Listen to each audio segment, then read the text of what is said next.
Hey y'all, hey, and we're back like we never left. John chapter 6, we're jumping right back in to learning the Bible out loud. Let me very sincerely first apologize to you guys. I did not want to disappear. The whole house caught the flu, and it seemed like as soon as we got it, we just could not get rid of it. We couldn't shake it. We have been sick for weeks, and we are finally back outside around people again, and we are feeling normal again. We got stir crazy. So John chapter 5 was us just coming to realization with the fact that Jesus is tired of our excuses. He don't want to hear it. He don't want to hear it. He's been through worse. Okay. And he is essentially saying, if you want to do better, then you have to be better.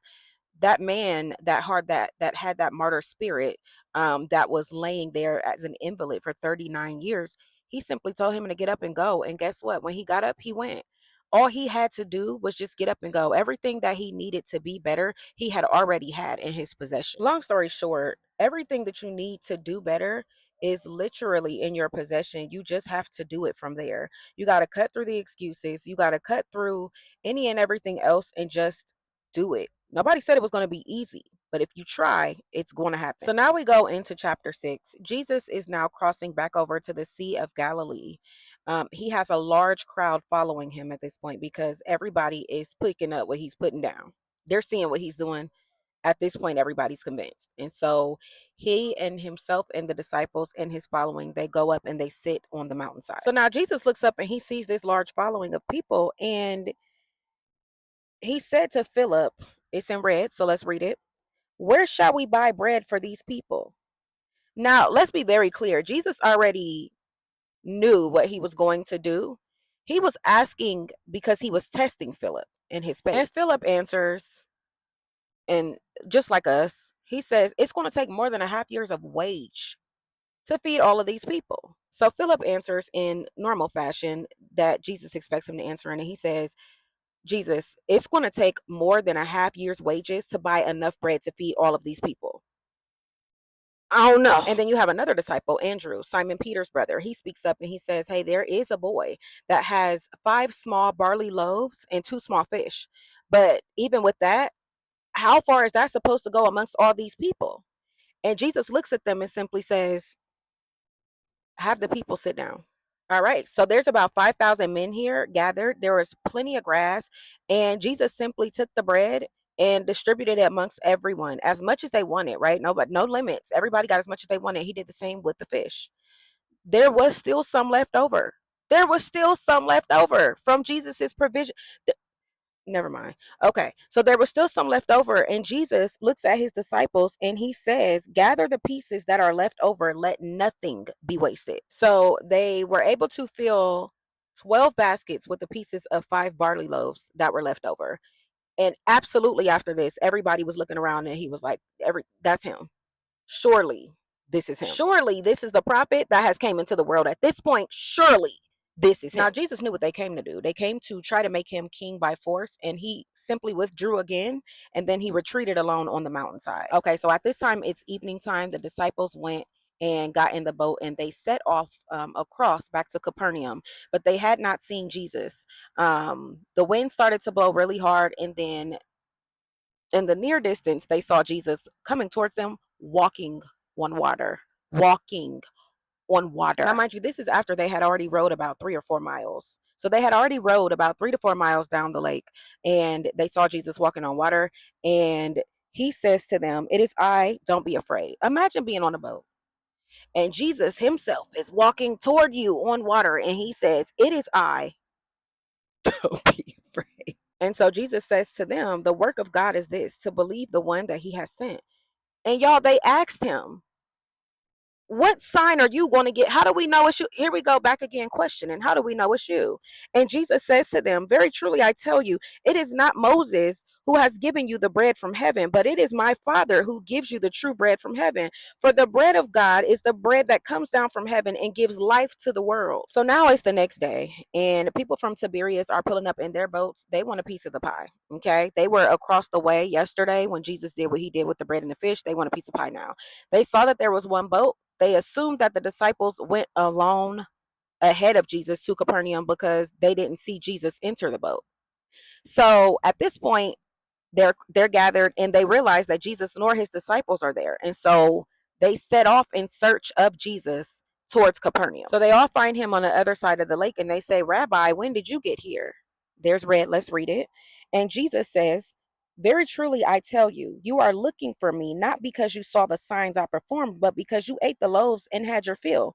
Do not work for food that spoils, but for food that endures to eternal life, which the Son of Man will give you. For on him, God the Father has placed his seal of approval. And then they asked him, what must we do to do the works that God requires? It's about to get deep. And they say to him, Sir, always give us this bread. And then Jesus declared, I am the bread of life. Whoever comes to me will never go hungry.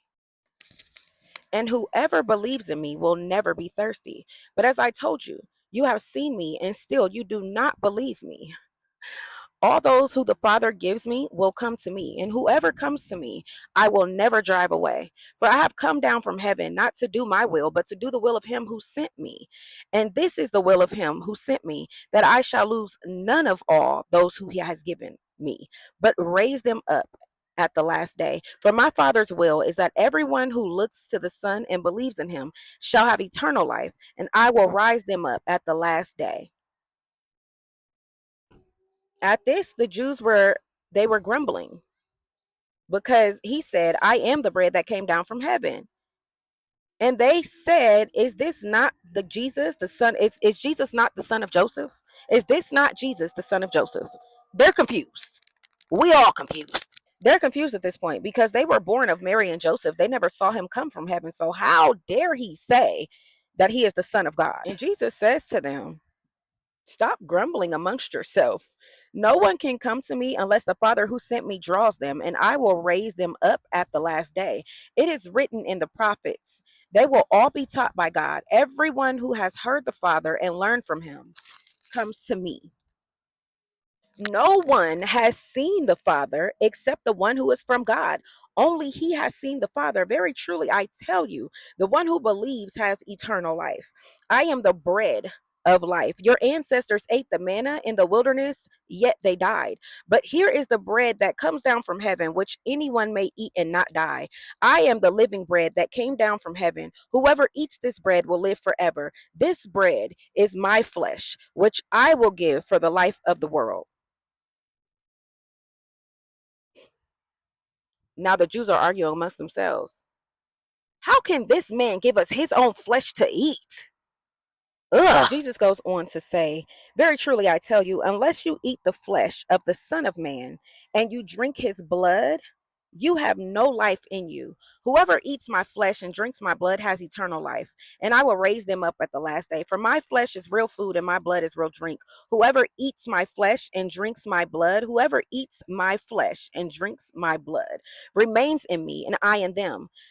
Just as the living Father sent me and I live because of the Father, so the one who feeds on me will live because of me.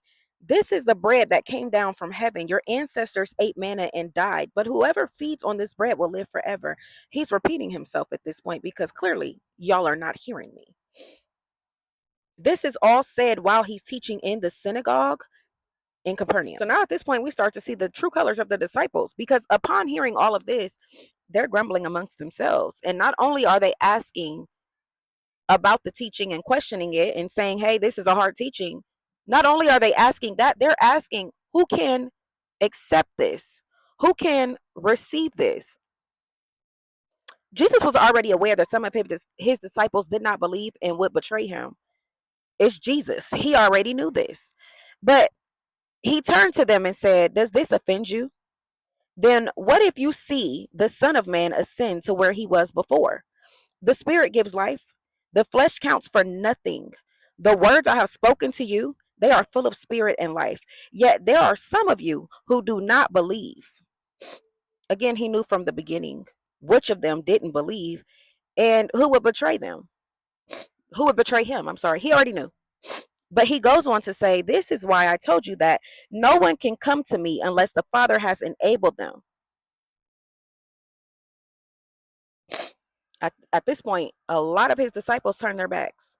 A lot of his disciples turned their backs, but mind you, Jesus already knew of this. He already had knowledge. And not only did they turn their back, they stopped following him. So Jesus turns to his 12 and he says, you do not want to leave too, do you?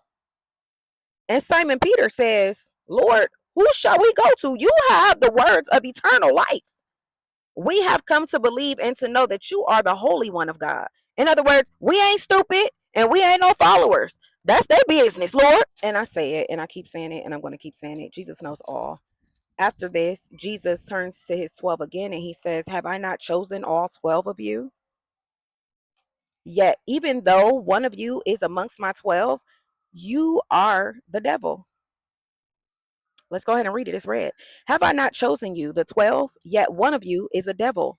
Jesus was referring to Judas. Everybody knows who Judas is, and if you don't, you about to know. Judas is the son of Simon Iscariot, and he's going to later betray Jesus. It's about to get good. It is about to get good. So all in all, John chapter 6 touches on um moving from being a spectator of Jesus to believing in him fully. And it really just shows you that miracles will attract a crowd, but the truth is going to reveal who really follows and believes. Congratulations. John chapter 6 is in the books.